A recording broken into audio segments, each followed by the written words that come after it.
السلام عليكم، ازيكم حبايبي؟ عاملين ايه؟ يا رب تكونوا بخير. هنعمل النهارده برام رز معمر بالسمنه الفلاحي. بس اول حاجه هنتبل البصله ومعلقه سمنه كبيره كده، هنحطها على النار وندبلها بس. بصوا مجرد بس ما السمنه تسيح هنتبل البصلايه تتبيله بسيطه عشان نحط اللحم. تمام، هنقوم بقى ايه حاطين اللحمه في اللحظه دي. بصوا اللون بقى عامل ازاي. حاطين اللحمه هتتشوح بس تشويحه بسيطه، يدوب بس تتبدل مع ايه، مع البصلايه. ونحط معلقه فلفل اسود.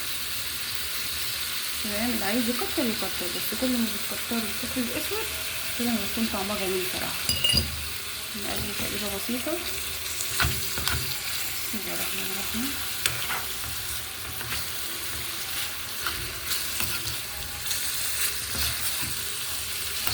خليها تشرب الفلفل الاسود وتاخد طعم البصلايه وهي متبله. صراحه بيفرق جدا. هتاكلوا احلى طاجن رز معمر مع شويه شوربه.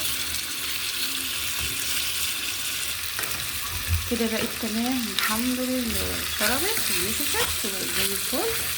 نشيلها بقى نحطها في الطاجن. ده بقى الطاجن بتاعنا فيه شويه رز بس بصوت كده.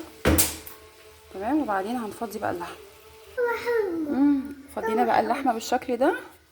نحط بقى طبقه ايه الرز دي كمان واللبن. كده احنا خلاص حطينا الرز. نحط بقى ايه شويه ملح. اللي عايز يحطه في قلب اللبن مفيش مشكله يحطه، بس انا حطيته هنا يعني هو مش فارق صراحه.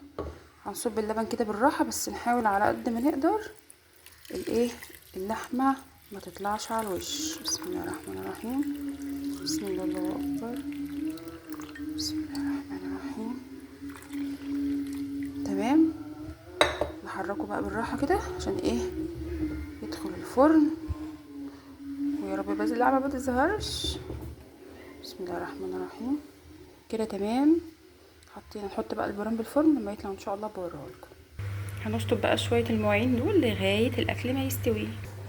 طلعناه كده من الفرن.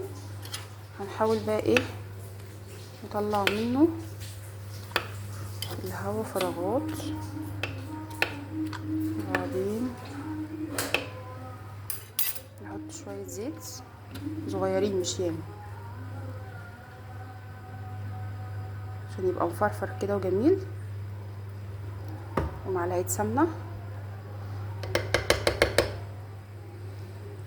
بصوا تسيح ما شاء الله، اللهم بارك.